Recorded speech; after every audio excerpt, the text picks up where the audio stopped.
Assalamualaikum warahmatullahi wabarakatuh. Saya Rizka Indriani dengan NIM 18 10 30 10 23. Pada video kali ini saya akan melakukan beberapa pemeriksaan spesifik pada pasien carpal tunnel syndrome dan juga intervensi yang dapat diberikan oleh fisioterapi pada kasus carpal tunnel syndrome. Untuk pemeriksaan spesifik pada kasus carpal tunnel syndrome, yang pertama itu ada namanya Pallen test. Nah, tata cara pelaksanaan Pallen test tersebut adalah dengan cara memfleksikan kedua tangan semaksimal mungkin seperti ini dan ditahan selama 60 detik. Hasil dikatakan positif apabila dalam pelaksanaan tes tersebut terdapat nyeri.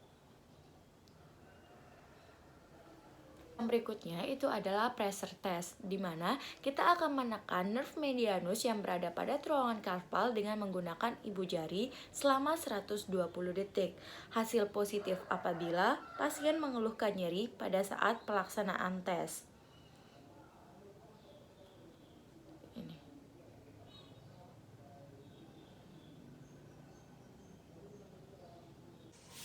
Tes spesifik yang berikutnya itu adalah tunnel side, di mana kita akan mengetuk sepanjang terowongan karpal mulai dari jari telunjuk sampai menuju ke elbow seperti ini. Nah, hasil dikatakan positif apabila dalam pelaksanaan tes tersebut akan timbul nyeri. Jari telunjuk, kemudian lanjut dari jari tengah sampai setengah dari jari manis.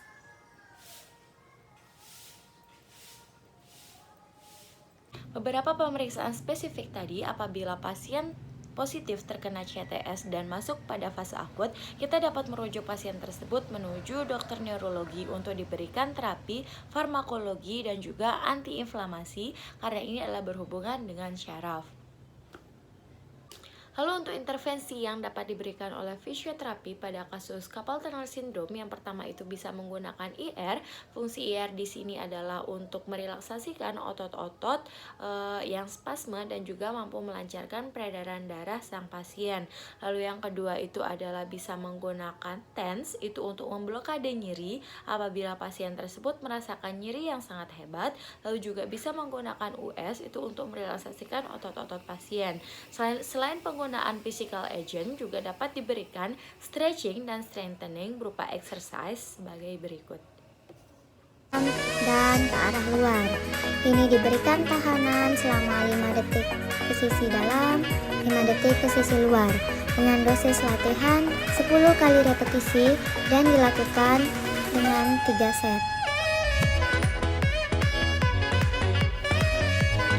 Lalu berikutnya ini adalah stretching untuk press.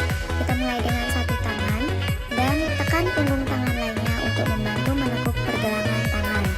Ini dilakukan selama 15 sampai 30 detik. Selanjutnya, pegangkan tangan ke belakang dengan menekan jari-jari ke arah belakang. Gerakannya seperti ini, ditahan 5 sampai 30 detik. Dilakukan 3 set pada setiap tangan. Berikutnya adalah stretching, pronasi dan supinasi pada wrist. Kita menekuk siku sebesar 90 derajat dulu, lalu memutar telapak tangan ke atas, ditahan selama 5 detik, dan balikan ke bawah atau putar ke bawah, ditahan selama 5 detik pula. Posisi ini harus dijaga dengan fleksi elbow 90 derajat. Selama latihan dilakukan 3 set dengan 10 kali repetisi. Lalu yang berikutnya adalah ini latihan untuk strengthening. Yang pertama ada fleksi pada elbow. Dengan cara kita memegang beban atau bisa menggunakan palu atau barbel dan lain sebagainya seperti di video. Lalu kita tekuk ke atas, turunkan ke bawah secara perlahan sampai kembali ke posisi awal. Ini dilakukan 10 kali repetisi dalam 3 set. Secara bertahap tingkatkan berat kaleng atau beban yang kita pegang. Seperti ini.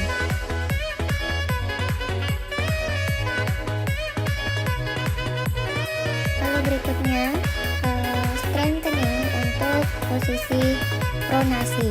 Dengan tata cara kita memegang beban atau kaleng seperti di video dengan telapak tangan menghadap ke bawah dan lalu kita putar ke atas secara perlahan. Ini dilakukan dengan 10 kali repetisi dan 3 set. Beban juga akan ditambah secara bertahap dan berkala. Lalu exercise untuk strengthening yang berikutnya adalah penguatan untuk pronasi dan supinasinya. Kita memegang beban seperti yang ada di video, lalu kita membolak-balik dan memutar tangan kita. Dosisnya yakni 10 kali repetisi dalam. Lalu untuk intervensi yang berikutnya itu ada ULTT tipe 2B.